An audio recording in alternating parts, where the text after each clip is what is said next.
Hi, I'm Bob Tabor with LearnVisualStudio.net. In this lesson, we're going to talk about functions.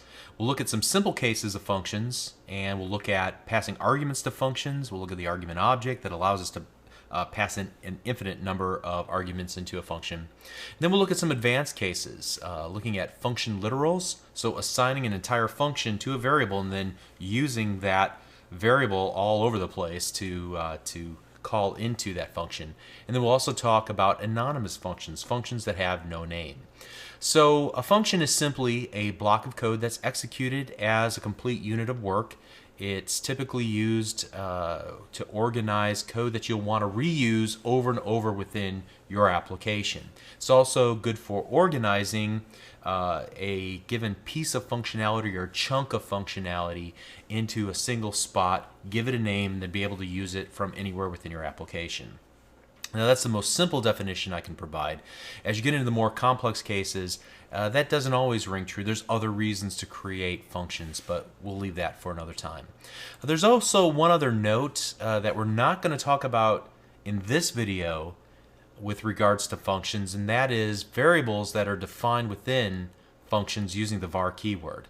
We've already alluded to the var keyword a little bit earlier about function scope and global scope. Still don't want to get into that topic just yet. We'll get to that soon. I'll reserve a whole video for that topic a little bit later. All right. So let's start off with our usual work here. Let's open up Notepad and then get our template in there, and then we'll want to save as c9js07.html, and let's change this to, and we'll copy that and put it in our h1. Now we're all set. Let's get our script tags in place. Great. And then also we don't want to forget our type equals text / JavaScript. Great. All right. Again, I'm going to leave the indentation all the way to the left for my own convenience, pointing out that that is not the way you typically want to write your code. You want to use indentations. Okay. But at any rate, let's go ahead and start and create a very simple function. We'll use the keyword function, and we'll give it a simple name, my new function. Typically, you want to give your functions meaningful names. This is not a very meaningful name, but hopefully it'll suffice for the moment. And now, inside of our function, inside of the opening and closing curly braces that define this block of code, we're going to give this block of code a name, or rather, we've already given it a name, my new function. Now we're going to give it some functionality, and we're just going to keep it easy. Now, to invoke my new function, all I need to do is call it by its name. Using the opening and closing parentheses, these are the function invocation operator, like we talked about earlier. We'll talk about their purpose here in just a moment when declaring or defining the function. Let's go ahead and save and make sure that we have JavaScript working at this point. Awesome, we do. All right, so we could call our function from here, or if we were to, for example, input type equals button, or submit rather, on click equals my new function, and let's put value equals click me.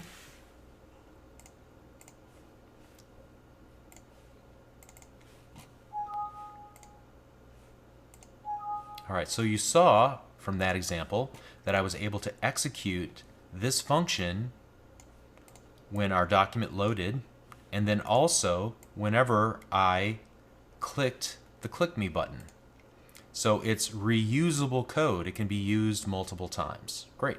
So that's the first version, our simple version of our function. All right, let us define a new function. We'll give it the same name. But this time I'm going to add an argument to the function. And an argument is a parameter that's passed into the function for use inside of the function. So this is how I'm going to use it. in this case. Now I can use it in many different ways depending on the value I expect to be passed in and what I hope to do with it once I get a hold of it. It's used much like a variable. So whatever value is, and I can name it anything I want. Let's name it my value just to prove that. Let's change that to my value. All right.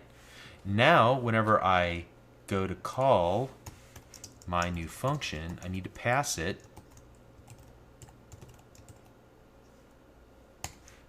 a value. In this case, I'm passing it a string value of partner.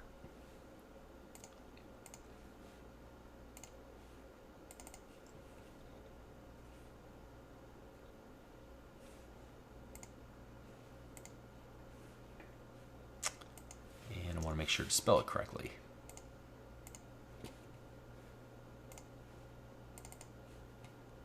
There we go. Howdy partner. Great. All right, so we're able to define an argument and then use the argument's value inside of the body of our function. Great.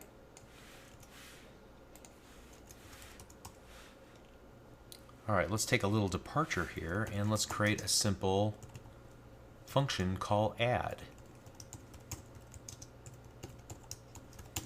We have two arguments, and I can define as many arguments as I want to when I declare or define my function.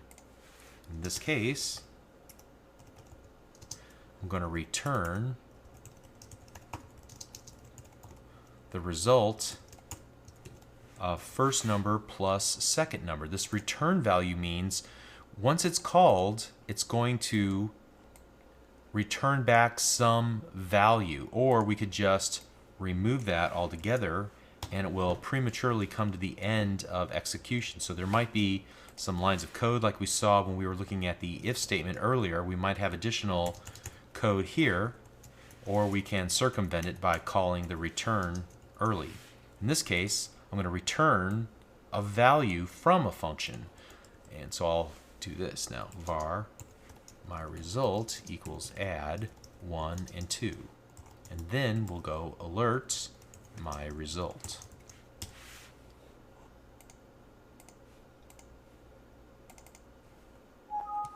And we get the result of 3. Great.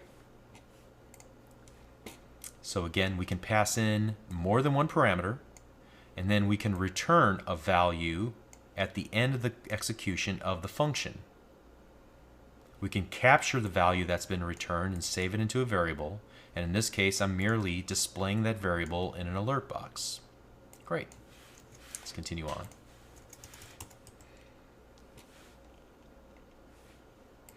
Now I can define a different version of my add method or add function that will allow me to pass any number of arguments into it, and it will add them all. So here I'm going to create a temporary value. I'm going to assign it the value of 0. Automatically, whenever you create a function, it has a built-in object that we can reference called the arguments object, and it will have every value passed in through the arguments for the given function. So you can go ahead and pass as many arguments as you want to in a function, and we can then, even if you don't define them in the function themselves. Now I'm going to use some odd looking syntax. We're going to come back to this syntax later when we talk about looping. Don't want to talk about what it does just at the moment. Just know that we're going to loop around and look at every argument that is passed into our add method. And again, we'll talk about this for loop a little bit later.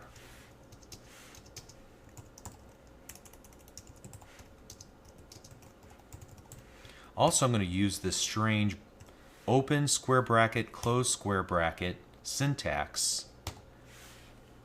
And we'll talk about what that does again a little bit later. It's an array.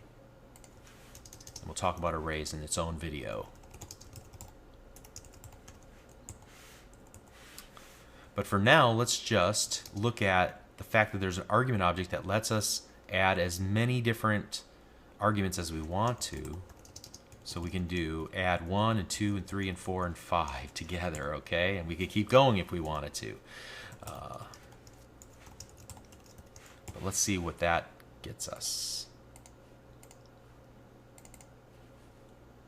And clearly I've done something wrong here. Let's take a look at it.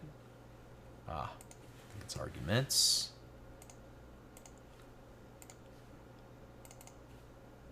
There we go. And adding up all those numbers, it comes out to 15. Great.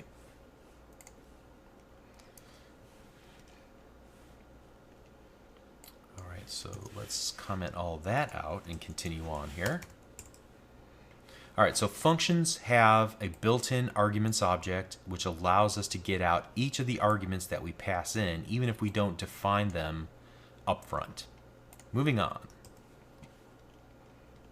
Here's a fun little exercise.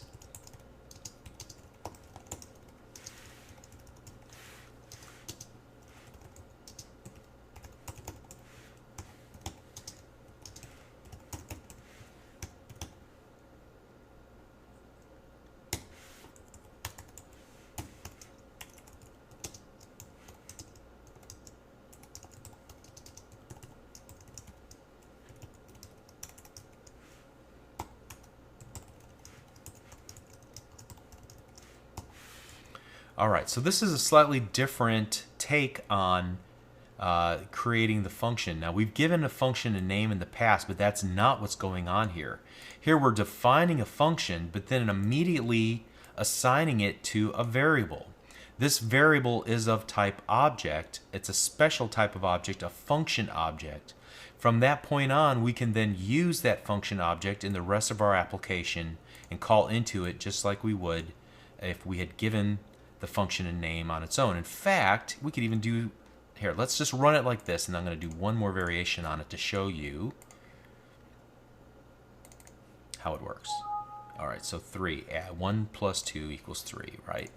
All right, so now let's do this. Let's give this function a name of Bob. And now let's comment this out. Var my new value equals Bob 1 and 2. 1, 2. There we go. Let's see if this works. All right, this doesn't work at all. And the reason is because we have defined a function literal at the moment when we assigned our function to the variable add me. So it just ignores the other name that we give it. We can just delete it. It doesn't matter anymore. Again, the importance here is this is called a function literal, and you might think, why in the world would I even need to know that? The truth of the matter is that this is used all the time in JavaScript. Code examples you'll see online will use this often. It's very handy because you can assign a function to a variable and then pass that as, say, for example, an argument into another function or into for use in another context. So as our examples get more complex, we'll see where this kind of benefits us. All right. So let's just continue on for now and know that that is how we create a function literal. And let's talk about one last type of function called an anonymous function. All right, so let's start off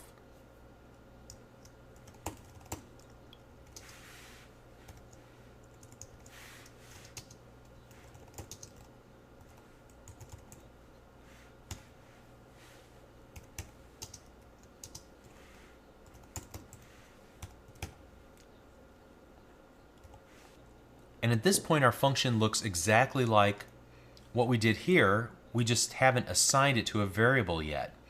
And so at this point, this function is called an anonymous function.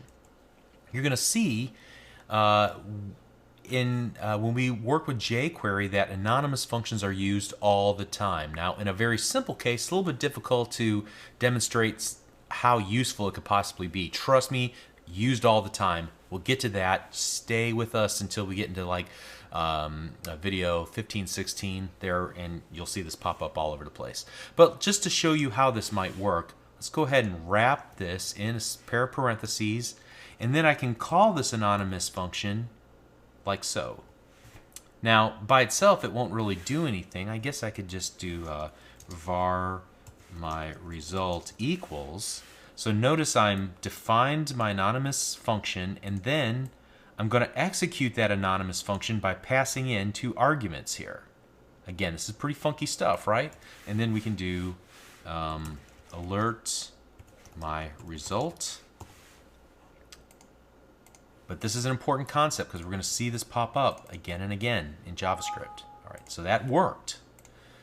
Now, we can just get rid of, in fact, let's just copy some of this stuff out right here. I'm going to paste it here, and I'm going to get rid of that example. And instead of creating a variable to store the value, let's just call alert with another set of parentheses around all of this, and then save it. And let's just change this from 1 to 3 just to show you that there's nothing up my sleeve here.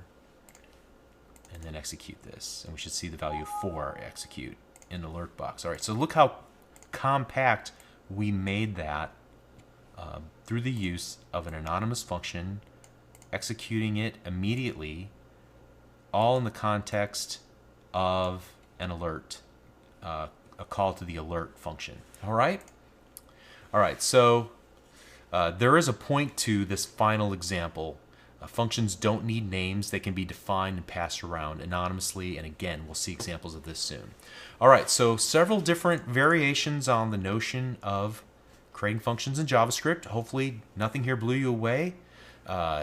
You'll use each of these different types at various points. And as I said earlier, functions are really central to how JavaScript operates, whereas classes and objects are more central to other languages like C# and Visual Basic and so on.